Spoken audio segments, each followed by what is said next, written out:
Começando mais um vídeo para vocês aqui, esse aqui é o Martin Fitzwater, que não competiu esse fim de semana, mas fez um guest posing num campeonato e uma galera me mandou essas imagens aqui e eu falei, cara, ele parece melhor do que ele tava no Pittsburgh, ainda tá com uma camada de líquido, ainda não parece super seco, ainda tem um aspecto para mim soft. Ele cresceu bastante, mas o glúteo fibrou ali e tudo mais. Até daria para entrar nessa discussão. Será que ele tá melhor neste guest posing do que ele estava no campeonato? Um pouco mais seco. E isso demonstraria realmente que competir, que acaba pegando nos nervos do Martin, deixando ele tão nervoso a ponto dele ter ali um influxo alto de cortisol e acabar tendo uma retenção de líquido, porque a perna dele tá mais seca, ou tá muito seca nesse campeonato, muito cortado, os quadríceps estriando, peitoral fibrando. Eu tenho essa impressão de que ele estava até melhor nessa competição, sim, e talvez se deva ao fato dele estar mais tranquilo, de não é uma competição, é um guest posing, e também serve para desmistificar algumas coisas, para a gente entender que o atleta realmente não é um deus supremo, que ele também fica nervoso, que ele também se abala, que ele também tem suas dúvidas, que ele também tem ali os seus questionamentos pessoais, e isso acaba influenciando no palco, olha só. Mas alguém falou aqui nos comentários o seguinte: esse aqui é o meu shape favorito, mas eu tô confuso, mas para mim é confuso, por que o físico dele não tá fazendo pop, ou seja, não tá, quando ele contrai a musculatura não salta, mas nunca salta do Martin, tá? Tem uns caras realmente que contraem e a musculatura parece que fica do mesmo jeito. O Kaique, por exemplo, é um cara que a musculatura faz esse pop grande que a galera fala. Você vê o Kaique se movimentando, contraindo, fazendo a pose, e você vê a musculatura de fato se contraindo, se alongando, as estriações aparecendo, o formato do músculo mudando realmente, porque é músculo puro, é músculo denso, é músculo maduro. O Martin não tem isso mesmo quando ele tá em competição, etc. E aí o cara pergunta, ele não tá seco o bastante ou não tem densidade o bastante? Sim, para as duas perguntas. Primeiro, que ele não tá seco o bastante. Segundo, que ele não tem essa densidade. Tem gente que fala que bíceps e quadríceps dele são um pouco suspeitos, é difícil dizer, mas o próprio Martin vem aqui se explicar e dar uma satisfação. E o Martin fala assim, eu estou assim porque eu estou sem tomar nenhuma droga para performance, ou seja, ele está sem tomar nenhum ergogênico. E é por isso que eu não tenho aquele visual normal de show, etc.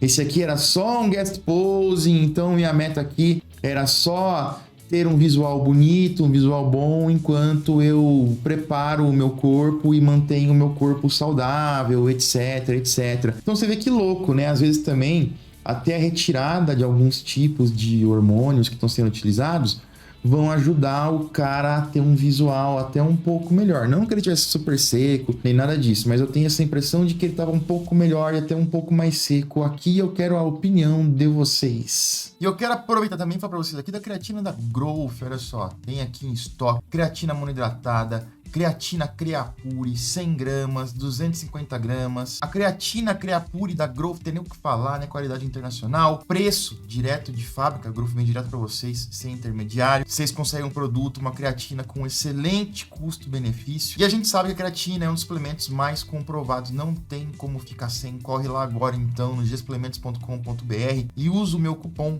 Você está fortalecendo quem fortalece o canal e permite que a gente continue produzindo conteúdo de qualidade para vocês aqui. Quero falar sobre essa notícia aqui que a Lenda Murray falou e fez críticas em relação ao Arnold, e ela citou números ali. Na minha opinião, são números que não é uma comparação justa de ser feita, e eu vou trazer a comparação justa para vocês aqui, explicar isso um pouco mais, porque acontecem algumas coisas. O Arnold está em guerra aberta contra o Olímpia, falou já que o show dele é melhor. Como eu falei aqui, a Pro League e o Olímpia estão levando isso com muita cautela, estão aparentemente de boa com isso, Mas isso não quer dizer que eles não estejam tomando aí suas iniciativas e se movimentando. Teve aquela história do Bilal fazendo uma declaração ali logo depois do Arnold, distorcendo o que o Arnold falou, falando que o Arnold criticou os atletas da Men's Physique, quando não foi isso. O Arnold criticou as bermudas e não os atletas, e o Bilal aí aproveitou e criticou o prêmio, que não tinha muito a ver, justamente depois do Arnold ter anunciado aquilo. Pra mim, aquela atitude do Bilal foi muito estranha. O Bilal não costuma se levantar daquele jeito. Pô, ficou foda isso aqui, hein, editor? Mas vou deixar aí, tudo bem. Não é muito do feitio do Bilal e nem a gente nem vê muito ele fazendo críticas abertas, assim. Ele fez aquelas críticas e tal. E agora a gente vê a Linda Murray, que é uma estrela do Olímpia, várias vezes campeã, também falando ali um pouco sobre isso. E ela não costuma falar sobre isso. Mas vamos falar sobre isso. Olha o que ela falou. Em 2025, tivemos apenas 3 divisões femininas no Arnold, com 18 mulheres recebendo prêmio em dinheiro, ou seja, as top 6 de cada divisão feminina pegaram prêmio em dinheiro. Essas 18 mulheres dividiram aí $108 mil, enquanto o terceiro lugar da Open masculina ganhou $100 mil sozinho. Essas 18 mulheres têm somadas, ela fez a questão de somar as 18 mil seguidores que elas têm, 3.300.000 seguidores combinadas, e o terceiro lugar da Open tem 850 mil seguidores. Se for levar por esse lado, o Sebum, que tinha milhões e milhões de seguidores, se vai pagar por seguidor, muda um pouco. E a gente, e aquela história, a gente quer sempre falar que não é um concurso, que é um esporte e tudo mais, mas quando vem gente querendo defender o Olímpia, gente dali que é intimamente ligada a eles e vem falar de seguidores, é foda. E a gente sabe que não é bem por aí, tá? Ela tá tentando jogar o Arnold contra a torcida e transformar esse negócio num jogo homens versus mulheres, alguma coisa assim que nem sempre é muito legal, nem sempre funciona muito bem na internet, esse tipo de estratégia. Não é justo, não é sobre isso a conversa.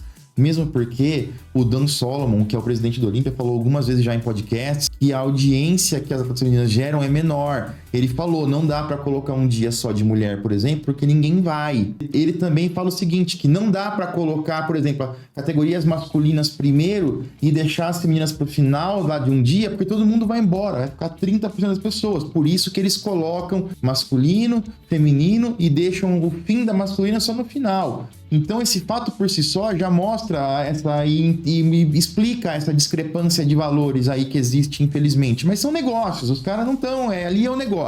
Só que aí eu peguei informações do site Fitness Volt com a premiação total do Olímpia em 2024, porque eu acho que a comparação tem que ser justa. Vamos comparar os prêmios dados às mulheres no Arnold com os prêmios dados às mulheres no Olímpia. Eu acho que é mais do que é homem contra mulher, porque também a discrepância de prêmio no Olímpia entre feminino e masculino é muito grande, tá? Não se enganem. Continuo reafirmando aqui, o Olímpia para mim ainda é o maior show, ele tem todas as divisões, tem a história, tem a tradição, é o show que todo mundo quer ir, sem dúvida nenhuma. E o Olímpia enfrenta desafios grandes que o Arnold não enfrenta, coisa que eu falei em outro vídeo, já não vou ficar repetindo para não ficar muito longo. Mas eu peguei o Fitness Volt aqui como referência, porque também a Pro League e o Olímpia, eles fazem muitas vezes questão, aparentemente, de não mostrar alguns dados. É muito difícil encontrar alguns dados e algumas informações por ali. E quem trouxe essa informação foi o site Fitness Volt. Mais uma vez, isso aqui eu vou deixar o link para vocês. É do Olímpia 2024, eles trazem a premiação em dinheiro aqui, ó, de resultado de cada categoria. E aqui a gente tem as femininas, ó, por exemplo, vou colocar aqui o bodybuilding feminino. 50 mil para o campeã, 20 mil para a segunda, 12 para a terceira, 7 para a quarta, 6 mil para a quinta. Somando isso aqui, dá $95 mil.